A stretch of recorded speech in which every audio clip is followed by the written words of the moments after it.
Lundi 24 mars 2025, l'amour est l'accomplissement de la loi.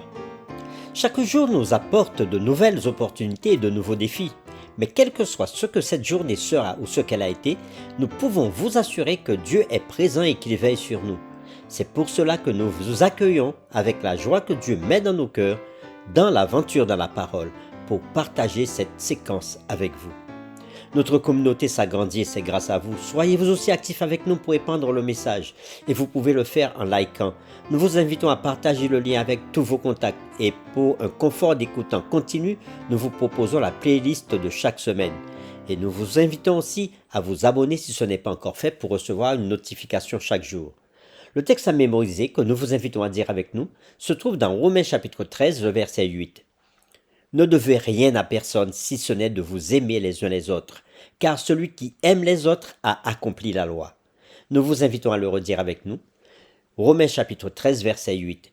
Ne devez rien à personne si ce n'est de vous aimer les uns les autres, car celui qui aime les autres a accompli la loi.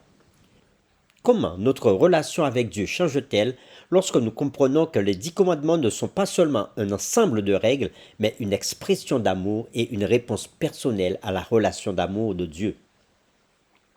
La réflexion de cette semaine nous aide à répondre à cette question et aujourd'hui nous le ferons avec la séquence « La loi est sainte, juste et bonne ».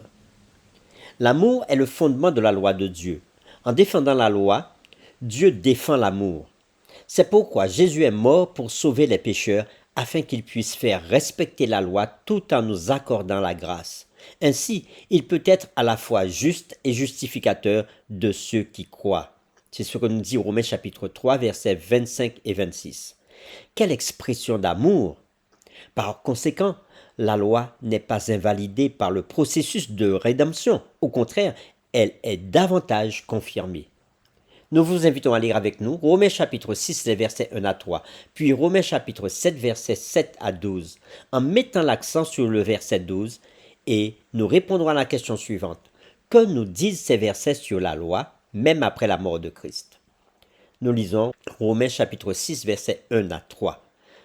Que dirons-nous donc? Demeurerions-nous dans le péché afin que la grâce abonde? Loin de là. Nous qui sommes morts au péché, comment vivrions-nous encore dans le péché? Ignorez-vous que nous tous qui avons été baptisés en Jésus-Christ, c'est en sa mort que nous avons été baptisés? Nous lisons maintenant Romains chapitre 7, versets 7 à 12. Que dirons-nous donc? La loi est-elle péché? Loin de là. Mais je n'ai connu le péché que par la loi, car je n'aurais pas connu la convoitise si la loi n'eût dit « tu ne convoiteras point ». Et le péché, saisissant l'occasion, produisit en moi par le commandement toutes sortes de convoitises. Car sans loi, le péché est mort. Pour moi, étant autrefois sans loi, je vivais, mais quand le commandement vint, le péché reprit vie, et moi je mourus. Ainsi le commandement qui a conduit à la vie se trouva pour moi conduire à la mort, car le péché saisissant l'occasion me conduisit par le commandement, et par lui me fit mourir. La loi donc est sainte, et le commandement est saint, juste et bon.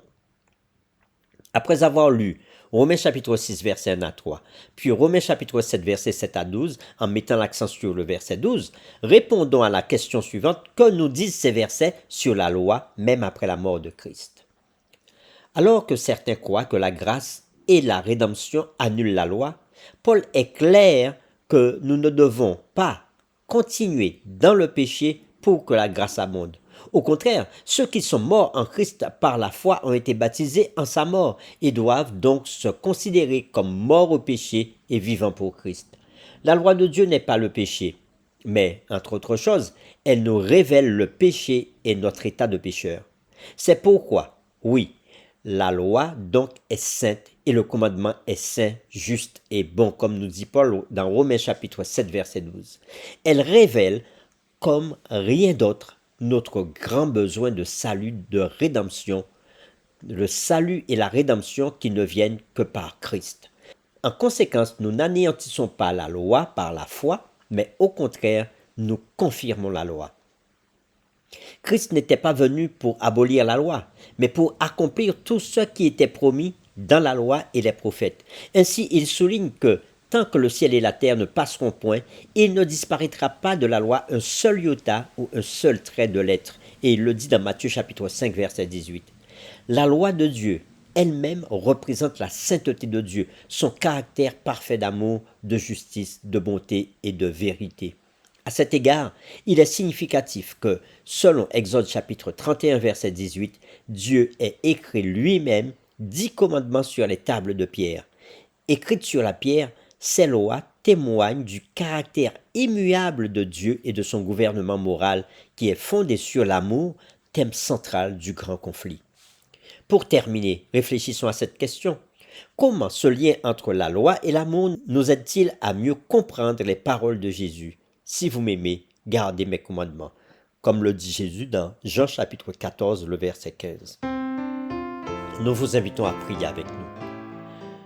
Seigneur éternel, à travers la séquence d'aujourd'hui, nous avons pu comprendre et voir que ton amour n'anéantissait pas la loi, mais bien au contraire, parce que Jésus est mort pour nous sur la croix du Calvaire, nous sommes baptisés en sa mort. Et à travers Jésus, nous recevons la grâce. Et parce que nous sommes sous la grâce, alors nous obéissons au commandement de Dieu et nous obéissons à la loi de Dieu. Seigneur, viens graver ta loi dans nos cœurs, afin que ton amour rejaillisse dans nos vies et que nous puissions te servir. Nous t'avons prié au nom de Jésus. Amen.